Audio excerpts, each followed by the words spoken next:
You have worked in the past as a gender consultant for businesses. Um, Yes. Explain to me what that is. So it's a gender equity consultant. So when I work with businesses, I will coach them on how much equity they have in how their employees are finding their experiences at work. So, for example, are the women finding that they get opportunities for development as much as men do? And sometimes it's not even gender related. Sometimes it is because someone has a different background, or English isn't their first language, or they're from another country. I'll group them all under people from under-recognized backgrounds. And I do think that a lot of businesses are still in this transition state where they haven't quite realized that they have a lot of untapped potential within their organizations. And if they tap into that, they'll really be able to boost their profits. Oh, why would a company allow an outsider, someone like you, a consultant person, come in and tell them that don't they have sense enough to know, well, this employee does this better than this employee, or add to it? Why do they need an outsider to come in and tell them how to run their business? I've never seen that before until recently in life. Why do they need an outsider to tell them that? So what I've noticed is a lot of employees don't have a great deal of psychological safety at work. And that means things like they feel like if they speak up, it's going to be held against them. If they say something isn't right, it's going to be held against them. I've spoken to some of these people who have said, yeah, if you say something that is unpopular, your name is going to be at the top of the redundancy list next time there's a reorganization.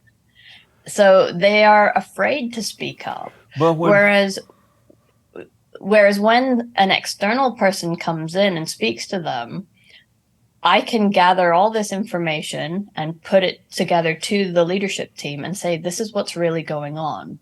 And you don't name names, you don't tell on people or anything, but you give them an indication of this is reality within your organization and this is how people are feeling. But I would never allow a person to come into my company and tell me stuff like that because they are creating a problem for my company, for me and my business. I would never allow an outsider to come in and tell me stuff like that. I mean, for me, I speak with these leaders directly. I don't go and advertise it. Definitely not publicly, and definitely not to the whole organization. It is a conversation between me and the organizational leader to explain, look, these are the findings. Here are some things that can be done to make it improve. And I'm happy to work with them, facilitate coaching, facilitate workshops on improving it. And most importantly, finding a way to measure the improvement. But that's the Because job of the owner of the business to figure out how to make his business work. Why is mhm, the outsider smarter than the owner of the business since he started nobody the business? nobody knows everything though. And that's Why? He why, knows everything well, about his business. he will, but again, he won't know everything about every single person employed there. I guess it all depends on the size of the business. If they've got 10 people, slightly different than if they've got, 10,000 people in the business. Oh, I Uh, see. What I noticed, this seemed to have come about because the blacks and now the so-called other people of color have been complaining that the white people work better than them. They work hard, especially the white man. And they seem to be jealous of the white man climbing the ladder when they're slowly coming up. And so they seem to want people to come in and tell the company what to do so that they can get affirmative action in the business without having to earn it. And that what it's pretty much about. no. So again, I have a different perspective on it. Right, I understand. I, I think there's a lot of bias that happens in organizations all over the world.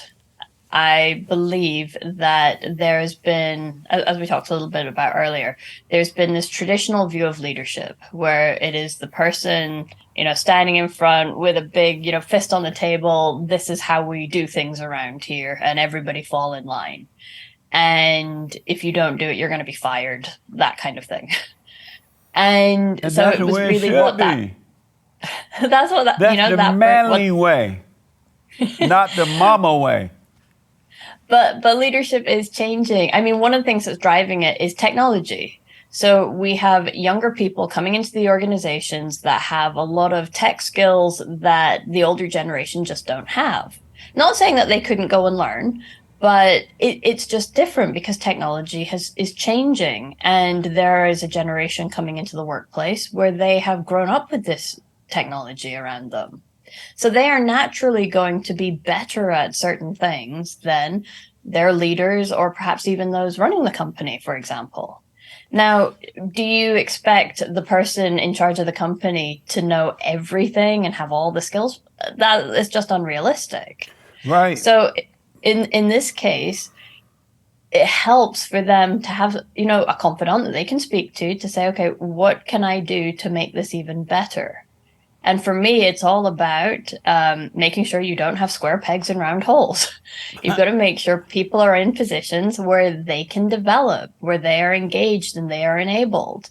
And that's people from all backgrounds. I know, I know a straight white man, really good friend of mine, and he struggles sometimes in the workplace. So I say all of it applies to everyone. You want everyone to be able to be at their best. When I was growing up and I went out into the work world, it was always the person that did the job better. And I was able to move up in different departments because I didn't have that mindset that you had to be a certain color and that I was in competition with someone. I just did what I did. I worked hard, I showed up, I treated people the way I like to be treated, and I was able to just move about wherever I wanted to. And the world used to operate like that. It was the best qualified person. Now it's not that, and things are getting worse. It's like it's based on the color, it's based on female, not based on transgender and all that mess. It's not the best qualified person. And so services and businesses are horrible today because we don't have the best qualified people. We have the people based on what color they are, how they feel, how they look. And most of these people don't know how to do anything. They're lazy. They have not been taught by their parents to work hard. They have no respect for another person's business. And so things have only gotten worse rather than better as a result of degrading another man's business. The way you described when you started and the best person for the job, Right. that I absolutely subscribe to that. That's what Lauren thinks the world should be. Nice. Where I see it is I met a woman a few years ago, probably about 10 years ago now, and she was a mechanical engineer working as a secretary. And I said, why are you a secretary? And she said, because that was the only role that was offered to her. And she was unable to do anything else because of the country she was working in, the workplace culture she was in, and so on. But she said she enjoyed her job. Right.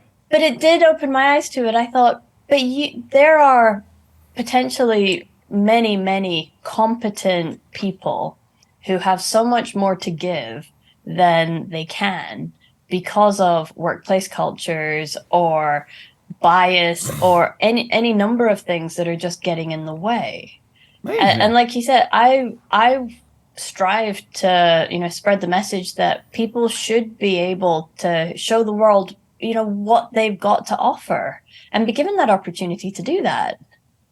Do you agree that women do make better secretaries than men do, right? I know a man who's a secretary who's very, very good at his job. Is he a beta? Sorry? Is he a beta male? He's weak. I mean, I don't know him personally. Like I said, Oh, I've spoken to him. Whenever he organizes things, it's organized really well. Never had a problem with, time, meeting rooms booked. He does what it says on the tin. let me ask you this about the survey, and then I want you to tell us something about your book because it's interesting. According to a 2017 mental health report of British women, it says today's women are 3 times more likely than men to experience mental health problems.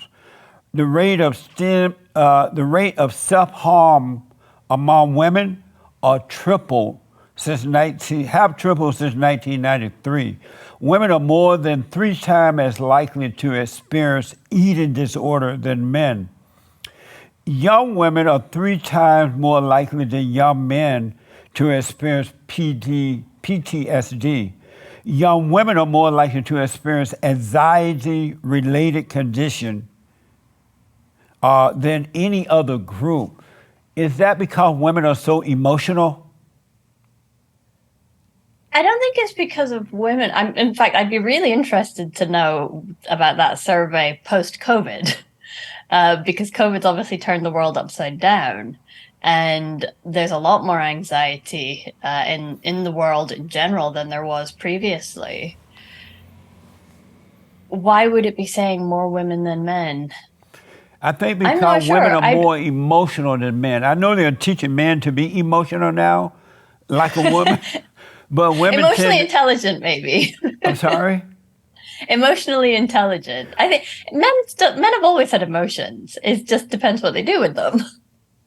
Well, they haven't always had it. I'm sure to It, some form or another. But when I was growing up, men were not emotional. They didn't tell women their issues. They were like, "Oh, you hurt my feelings. Oh, that's this and that." But women have convinced men to be like that, and so you're seeing more, especially millennials. You're seeing more and more men becoming like a woman, emotional, and all that mess. But normally they're not like that. I think, they always say a problem shared is a problem halved. I don't think that just applies to women. But men shouldn't be sharing their problem with women, or period. I don't know.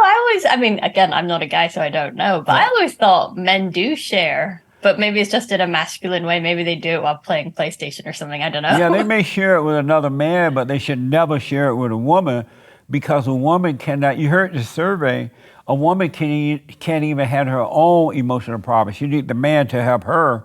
And so, by a man telling his wife or his mother or his girlfriend or any other woman his problem, it's like dumping on her. She's gonna trip out because she can't handle it.